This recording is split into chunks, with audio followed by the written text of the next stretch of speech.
오늘 함께 나눌 말씀의 제목은 온유한 자 모세처럼입니다. 다 같이 한번 따라 합시다. 온유한 자 모세처럼. 온유한 자 모세처럼. 여러분, 온유한 자란 어떤 사람을 말하죠? 온유한 자. 온유란 말을 한자로 풀어보면 따뜻하고 부드럽다, 이렇게 표현할 수 있습니다. 여러분, 저 이대성 목사 어떻습니까? 온유한 자처럼 보이십니까? 아멘이세요?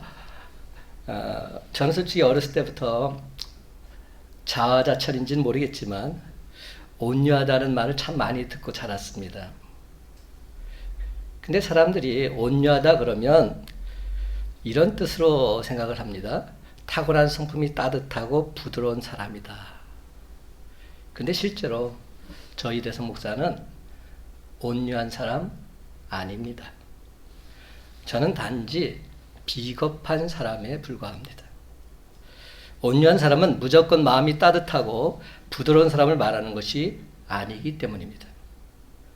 정작 화를 내야 할 때는 화를 낼 줄도 아는 사람, 이런 사람이 진정 온유한 사람입니다.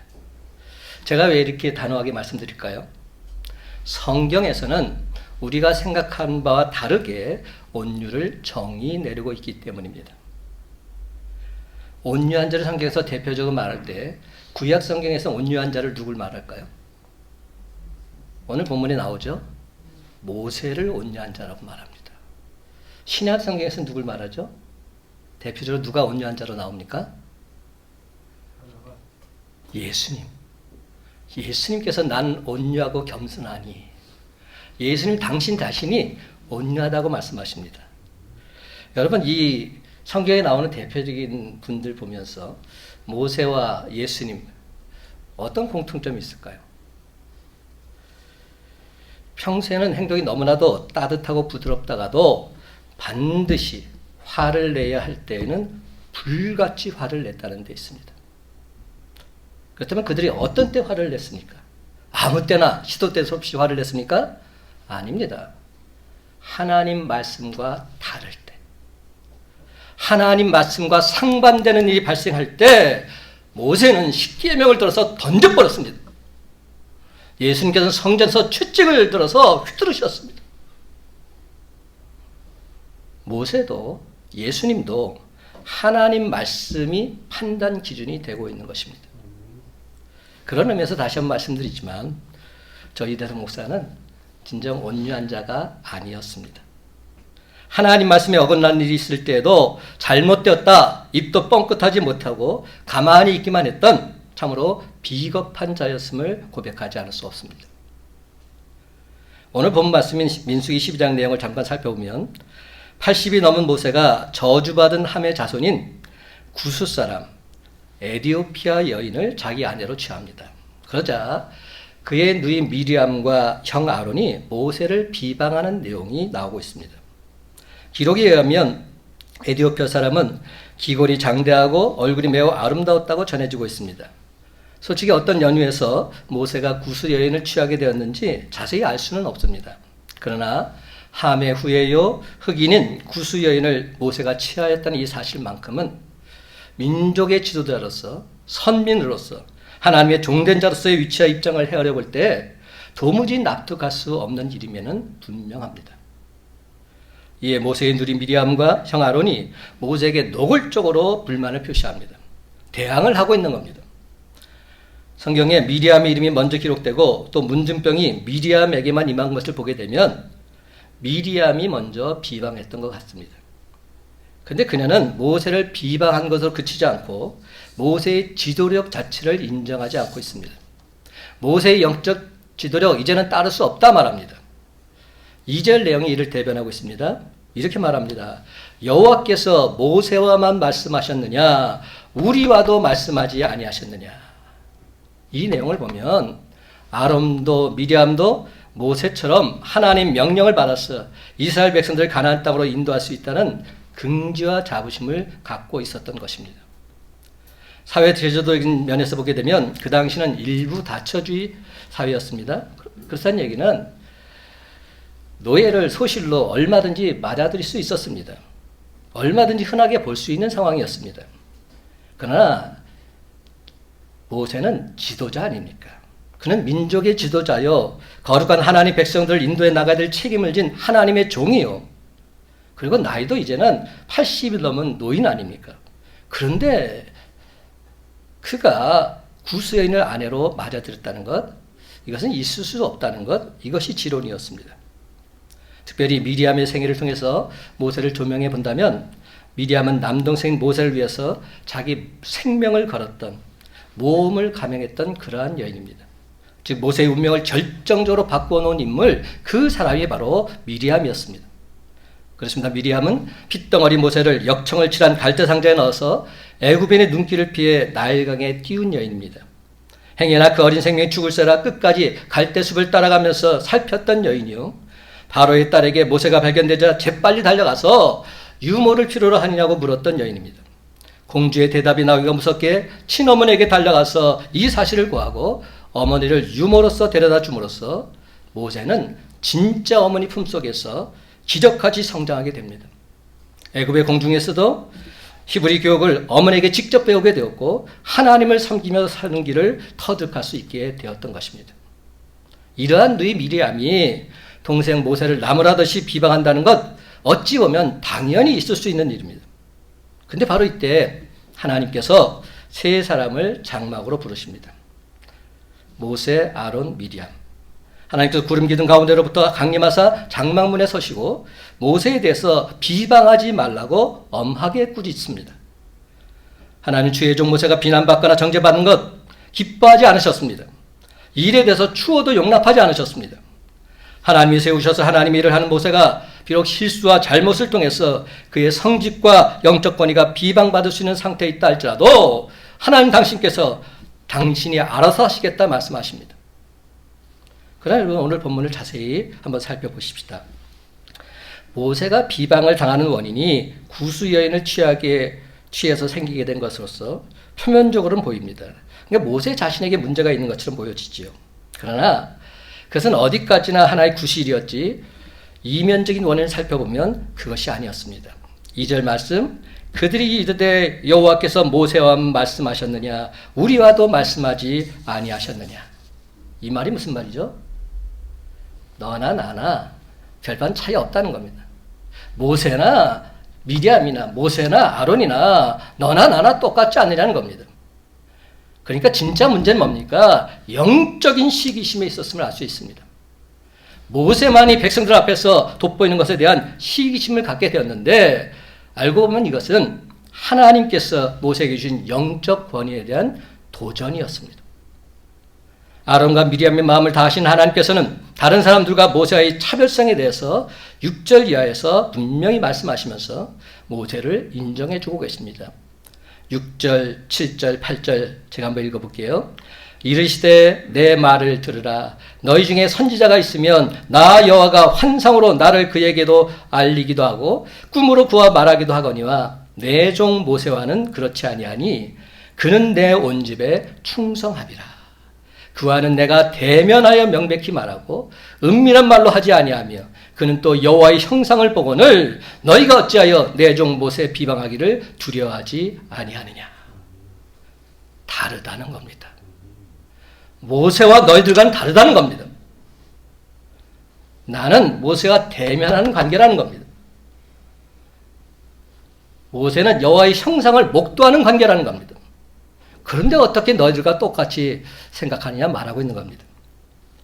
하나님께서 모세는 다른 선지자가 달리 직접 대면하여 말씀하실 정도로 충성된 종이요, 모세에 대한 비방은 곧 모세의 주인이신 하나님의 영적 권위에 대한 도전이라 말씀하고 있는 겁니다. 이에 하나님은 크게 진노하셨고 미리암은 문둥병에 걸리고 맙니다. 9절 이하에 보게 되면 이런 표현이 있습니다. 여호와께서 그들을 향하여 진노하시고 떠나심에 구름이 장막 위에서 떠나갔고 미리암은 나병에 걸려 눈과 같더라. 아론이 미리암을 본즉 나병이 걸렸는지라. 그렇다면 여러분, 왜 하나님께서 모세의 편을 들고 계실까요? 우리가 잘 알고 있듯이 모세는 어떤 사람입니까? 모세는 온유한 사람이 아니에요. 모세는 다혈질의 사람이었습니다. 애굽 사람과 동족이 싸우는 것을 말리다가 이유가 어찌됐든지 간에 애굽 사람을 그 자리에서 쳐 죽인 설기 많은 사람입니다. 시내산에서 하나님이 새겨주신 십계명 돌비를 가지고 내려오다가 이스라엘 백성들이 금송아지를 만들어서 우상을 섬기는 것을 보고서는 분노함이 들끓어서 그는 그 십계명이 새겨진 비석을 그대로 내리쳤던, 깨뜨려 버렸던 그러한 사람입니다. 참으로 다혈질적인 사람이요 참을성이 없는 사람입니다. 그뿐만이 아니라 이스라엘 백성들이 물이 없다고 원망을 하고 더 이상 가나안 땅에 들어갈 수 없다고 하면서 모세를 원망하고 모세를 죽이겠다고 폭동이 일어났을 때 모세는 화가 머리끝까지 치밀어 오릅니다. 그래서 하나님께서 반석을 향하여 지팡이를 한 번 내리치라 말씀하셨는데도 홧김에 2번씩이나 반석을 내리치는 죄를 범했던 실수투성이의 사람이었습니다. 아무리 생각해봐도 모세는 설기가 가득 찬 다혈질적인 사람인데 오늘 하나님께서는 이 모든 허물을 다 덮어주면서 이렇게 말씀하시는 겁니다. 이 사람 모세는 온유함이 지면의 모든 사람보다 더하더라. 그것도 세상 모든 사람들보다 모세가 가장 온유한 사람이라 말씀하고 계십니다. 도대체 이게 무슨 말입니까? 하나님은 도대체 모세의 어떤 면을 보시고 그를 온유하다고 말씀하고 계시는지 잘 납득이 가지 않는 겁니다. 우리가 생각하는 온유함의 개념과 너무 다르기 때문에. 그러므로 우리는 먼저 오늘 이 시간 성경에서 말씀하고 있는 온유가 무엇인지, 성경에서 말씀하고 있는 온유가 무슨 의미인지 분명히 이해할 필요가 있습니다.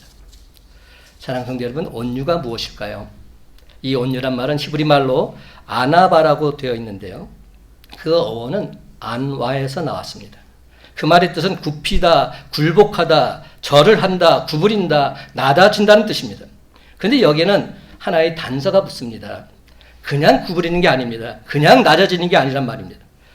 그것은 무엇에 굴복해서 굽히는 것이 아니라 스스로 굽히는 것을 말합니다. 그렇습니다. 그 무엇이 무서워서 굽히는 것이 아닙니다. 어떤 보상을 바라면서 굽히는 것도 아닙니다. 그 어떤 수단도 아닙니다. 스스로 자기를 낮추고 스스로 자기를 굽히는 마음, 이것이 온유입니다. 타의에 의해서가 아니라 자의적으로 굽히는 마음, 이것이 온유함인 것이죠. 흔히 우리는 겸손하다는 말과 혼용해서 이 말을 쓰고 있는데 온유와 겸손은 다른 뜻입니다. 여러분, 겸손이란 말은 사람에게만 쓰여지는 덕목입니다. 저 사람 참 겸손하다 이렇게 말하죠.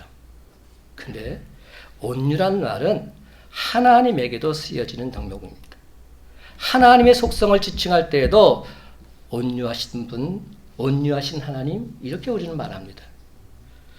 사람에게 겸손하다는 말은 하지만 하나님을 가리켜서는 겸손하다가 말하지 않습니다. 겸손하신 하나님, 여러분 못 들어보셨죠? 그렇잖아요? 근데 이 온유란 말은 사람에게도 쓰여지지만 하나님에게도 공이 쓰여지는 말입니다. 사무엘하 22장 36절 하반절에 보면 하나님을 향해서 온유하시다 말씀하고 있습니다. 주의 온유함이 나를 크게 하셨나이다. 마태복음 11장 29절에도 보면 예수님께서 친히 나는 온유하고 겸손하니 나의 멍에를 메고 내게 배우라고 하셨습니다. 예수님이 어떤 분이십니까? 하나님이신데 사람의 몸을 입고 이 땅에 오신 분이 예수님 아니십니까? 예수님은 신성과 인성을 다 지니고 계신 분이십니다. 그래서 예수님께서 이렇게 말씀하신 겁니다. 나는 온유하고 겸손하니. 여기서 온유는 하나님의 신성을 의미합니다. 겸손은 사람의 인성을 말하고 있죠. 예수님의 하나님 되심, 예수님의 사람 되심을 말씀하고 있는 겁니다. 나는 온유하고 겸손하니 나의 멍에를 메고 내게 배우라. 이처럼 온유란 사람에게뿐만 아니라 하나님에게도 사용되어지는 소중한 성품입니다. 그런데 사실 우리 인간의 성품으로서는 온유한 성품이 나올 수 없습니다. 성령의 도우심을 받아야 우리는 온유한 자가 될 수 있습니다. 예수 그리스도의 온유한 성품을 배워서 성령의 도우심과 전적인 은혜로 우리는 비로소 온유해질 수 있는 것입니다. 그렇습니다. 이처럼 온유한 성품은 누구에게서나 볼 수 있는 것이 아닙니다. 그래서 성경은 매우 국한적으로 특별한 경우에만 온유를 기록하고 있습니다. 모세가 바로 이러한 온유함을 가진 인물이다 성경은 말하고 있는 것이죠. 그러기에 하나님은 모세를 비방하는 아론과 미리암 오히려 책망하고 계십니다. 사실 따지고 보면 아론과 미리암은 모세가 시내산에 올라갔을 때 뭐 했습니까? 밑에서 이스라엘 백성들과 금송아지를 부어서 우상을 만들었습니다. 우상 숭배했던 자들입니다. 그들의 주동자입니다. 모세보다 더 큰 죄를 지었지요. 그런데 모세는 아론과 미리암을 향해서 전혀 불평하지 않습니다. 비방을 비방으로 맞서지 않습니다. 이게 참 중요해요. 비방을 비방으로 맞서지 않는다. 이것이 바로 모세의 온유한 성품에서 나온 것이다 말씀드릴 수 있습니다. 온유는 강하면서도 스스로 약해지는 상태를 말합니다. 자기 스스로에게 놀라운 힘과 능력이 있으면서도 그렇지 않은 것처럼 허리를 굽히는 자세, 이것이 바로 온유함의 모습입니다. 그러므로 오늘 시간 예수님처럼 모세처럼 하나님과 사람 앞에 온유한 자로 든든히 세워지는 저와 여러분 되시기를 주님의 이름으로 간절히 축원합니다. 사랑하는 성도 여러분, 우리가 흔히 온유하다 그러면 저 사람 참 온유하다 그러면 뭐라고 우리는 생각하죠? 좀 약해 보인다, 나약하다 이런 생각을 갖습니다. 그래서 제가 어렸을 때 저를 보고 온유하다 말할 때 다 그런 의미로 봤던 것 같아요. 좀 약해 보이고 나약해 보일 때 온유하다 이렇게 말하죠. 그러니까 싸움박질에서 이기지 못할 것 같으니까 그런 모습을 보면서 온유하다고 말합니다. 근데 여러분 진짜 온유의 모습은 뭐죠? 한없이 부드럽고 여유가 있고 포근하면서도 강한 모습입니다. 이런 사람을 우리는 외유내강형이라고 부르죠. 겉은 부드럽지만 속이 강한 사람. 여러분 권투를 할 때도 어깨에 힘을 빼고 짧게 끊어서 치라고 말합니다. 무슨 말이죠? 부드러움이 곧 강함이라는 겁니다. 골프를 칠 때도 그렇고요. 야구를 할 때도 그렇습니다. 뭐든지 어깨에 힘이 들어가면 안 됩니다. 힘을 빼야 됩니다. 힘이 잔뜩 들어가면 기술을 제대로 발휘할 수도 없고 힘을 쓸 수가 없습니다. 건강하고 젊은 사람들 보십시다. 얼마나 몸이 유연하고 부드러운지 모릅니다. 허리도 유연하고 팔도 유연합니다. 그런데 나이가 들면 들수록 또 건강하지 못한 사람들 보면 몸이 부드럽지 않고 단단하게 굳어 있습니다. 소화가 안 되면 틀림없이 배가 단단해져 있음을 보게 됩니다. 다리에 쥐가 나면 그 다리가 단단하게 굳어져 있습니다. 꼼짝을 못합니다. 그래서 그렇게 단단하게 묻힌 것을 부드럽게 풀어주어야 합니다. 단적으로 죽은 사람을 보면 어떻습니까? 온 몸이 뻣뻣합니다. 사람의 마음도 마찬가지입니다. 살아있는 마음, 열린 마음, 성령이 충만한 마음은 부드럽고 여유가 있고 따뜻합니다. 그러나 그 마음이 죽은 사람은 얼음덩어리처럼 차갑고 바위처럼 단단하게 굳어 있습니다. 옆에만 지나가도 찬바람이 쌩쌩 부는 것 같고 그런 사람 곁에 있으면 얼마나 썰렁하고 거북한지 모릅니다. 말도 제대로 못 붙입니다. 여기서 우리는 온유함이 무엇인지 다시 한번 생각해 보아야 합니다. 성령의 9가지 열매가 무엇이죠? 성령의 9가지 열매. 제가 첫 글자를 항상 외우자고 했어요. 사희화, 오자양, 충온철. 사랑과 희락과 화평, 오래 참음과 자비와 양선, 충성과 그 다음 온유와 절제다. 성령 충만하면 온유함이 드러나게 되어 있다는 겁니다. 성령 받은 사람의 증거가 온유함이라는 겁니다. 시편 37편 11절이나 마태복음 5장 5절에 보면 뭐라고 말합니까? 온유한 자가 땅을 기업으로 받는다 이렇게 말씀합니다. 요즘 우리나라 지금 땅 때문에 문제가 많아요. LH 사건으로 인해서 지금 온 나라가 시끌벅적합니다. 인터넷에는 LH를 조롱하는 각종 패러디물이 올라오고 있어요. 요즘 젊은이들 사이에서 이런 말이 있대요. 너 어디 다녀? 그러면 나 LH 다녀. 그러면 끝난답니다. 뭐 옛날에는 판검사 뭐 따졌는데 뭐 의사 따졌는데 필요 없답니다. 나 LH 다녀. 그러면 최고 신랑감이랍니다. 그러니까 비아냥거리고 있는 모습이 있죠. 또한 LH라는 단어가 LH 하니까 한글로 내라는 말과 똑같아요. 네. 그래서 이것을 패러디해가지고 영화에 보면 내부자들이라고 했는데 그걸 LH 부자들 이렇게 딱 바꿔서 표시했더라고요. 그러니까 지금 요즘 이 땅의 나라의 민족이 참 어려움을 겪고 있습니다. 근데 여러분, 오늘 성경에서 말씀하는 온유한 자가 땅을 기업으로 받는다. 이게 도대체 무슨 말일까요? 온유한 자가 땅 부자가 된다. 뭐 이런 말일까요? 아니죠.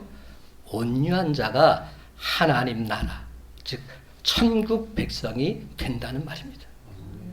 온유한 자가 하나님 나라 백성이 될 수 있다 말씀하고 있습니다. 온유한 자가 진정 천국 백성이 된다는 이 사실을 결코 잊지 마시기 바랍니다.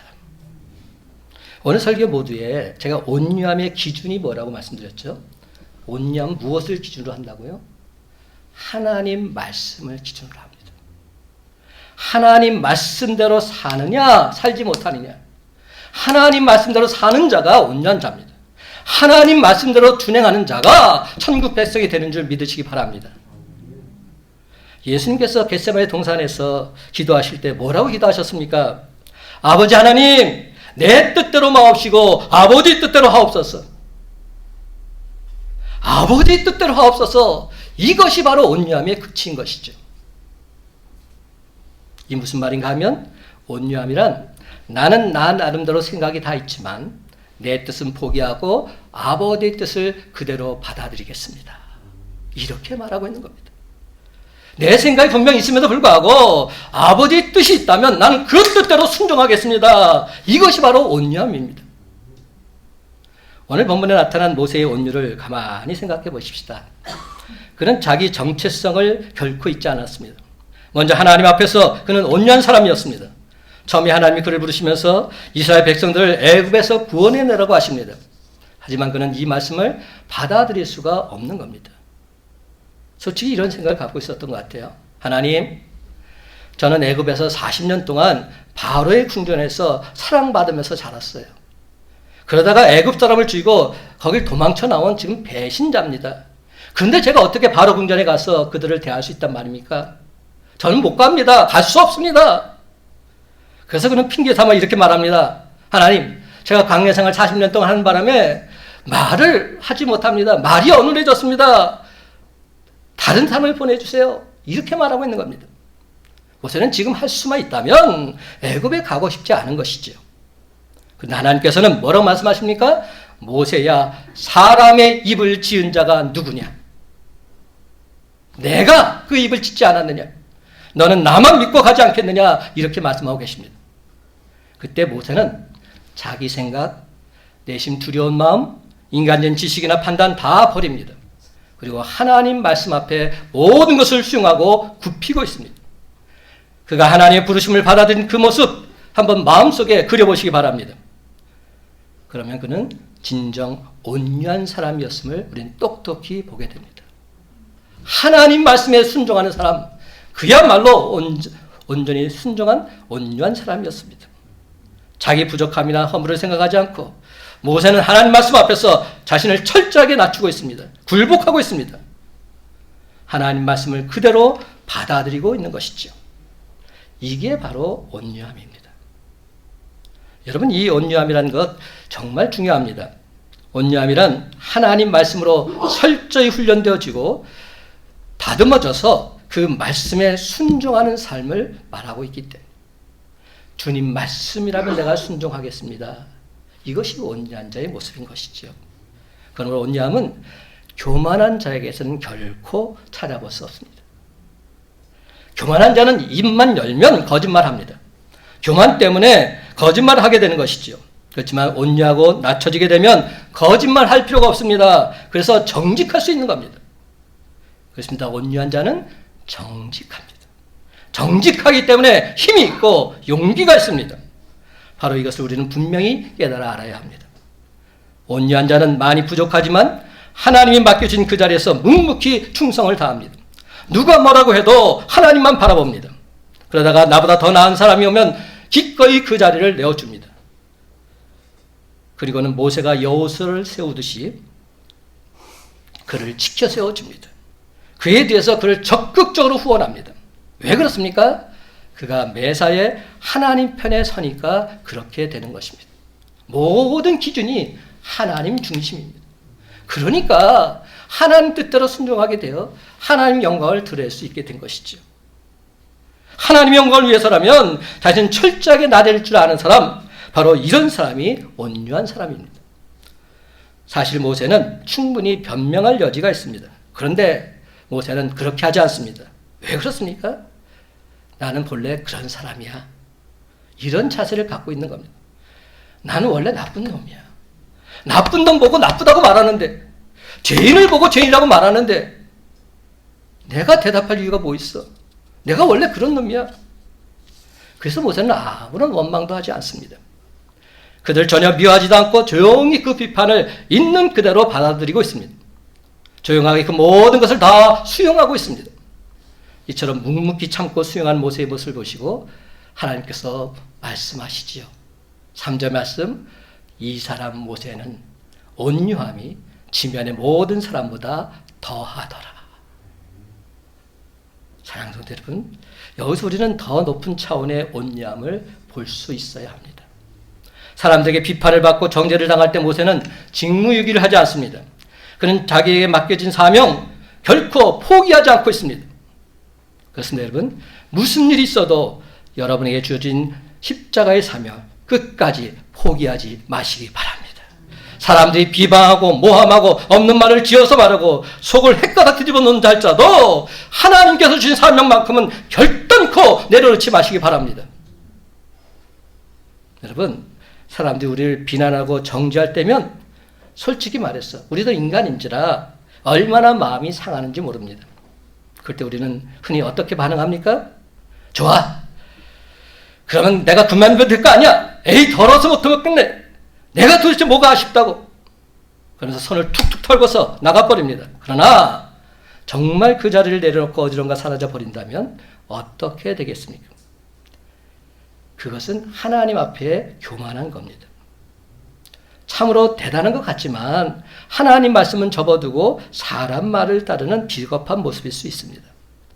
지금 사탄 마귀만 좋아할 일을 하고 있는 겁니다. 이럴 때 모세는 어떻게 행동하고 있습니까? 그래, 나는 원래 그런 놈이야. 내가 하나님의 부름을 받을 때도 나는 죄인이었고 오늘까지 하나님 일을 하고 있는 동안에도 나는 여전히 죄인에 불과해. 그런데 그런 나를 주님께서 쓰셨어. 그런 나를 통해서 주의 역사를 이루어 주셨어. 나는 하나님께 감사할 뿐이야. 하나님의 의를 찬양합니다. 내 의를 드러내는 것이 아니라 하나님의 뜻을 나타내고 있습니다. 이것이 진정 온유한 자의 모습 아닐까요? 내가 한 것이 아니라 나를 통해서 하나님께서 하셨습니다. 하나님 감사합니다. 이것이 진정 온유한 자의 모습인 것이지요.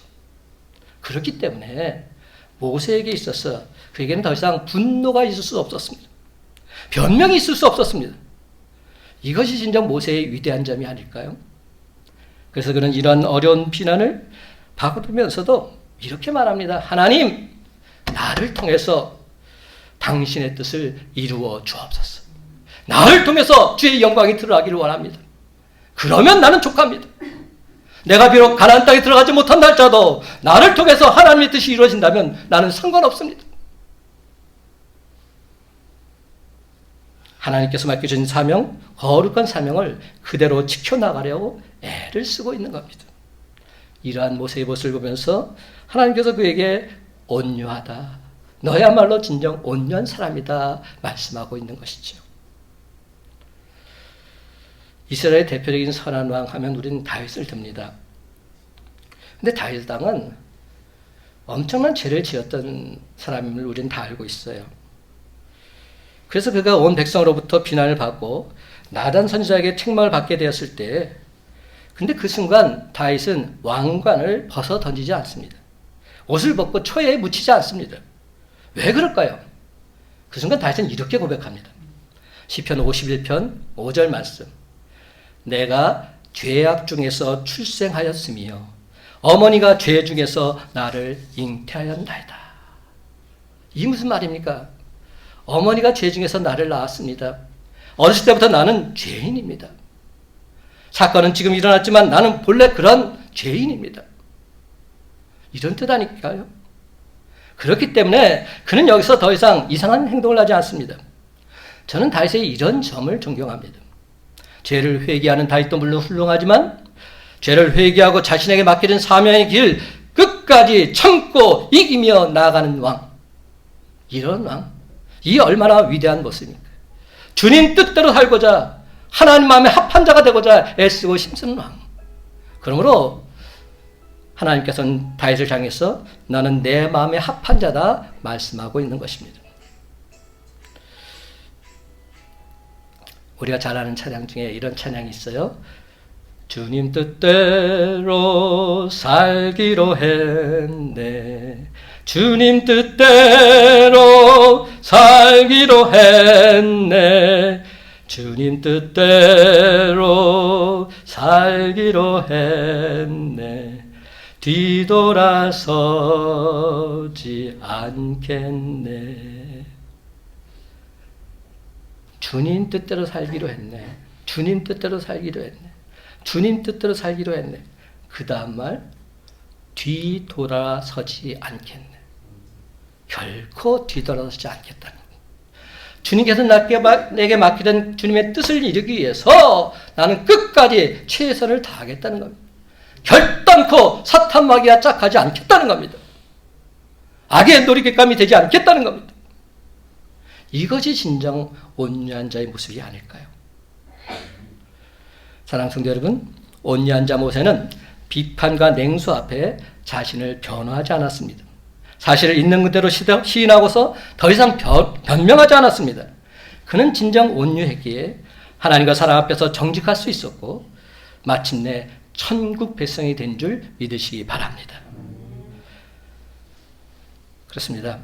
모세에게는 비록 잘못을 저질렀지만 하나님께서는 주님 뜻대로 살고자 애쓰고 힘쓰는 그의 온유한 마음을 보시고 그를 의롭다 선언해 주고 계십니다. 이 사람 모세는 온유함이 지면의 모든 사람보다 더하더라. 하나님께서 모세를 이 세상에서 가장 온유한 자라고 인정해 주고 계신 것입니다. 하나님께 인정받는 모세. 세상 만물을 창조하시고 주관하시고 섭리하시는 그 하나님께 인정받게 된다면 다 된 것 아닙니까? 하나님께서 인정하시는데 그 누가 그를 정죄할 수 있단 말입니까? 없습니다. 결코 있을 수 없습니다. 이제 말씀을 맺습니다. 사랑하는 성도 여러분, 오늘 시간 온유한 자 모세에게 들려졌던 하나님의 이 음성이 우리 모두에게 동일하게 들려지게 되어서 진정 온유한 자로 하나님께 인정받는 저와 여러분의 복된 삶이 다 되시기를 예수님의 이름으로 간절히 축원합니다.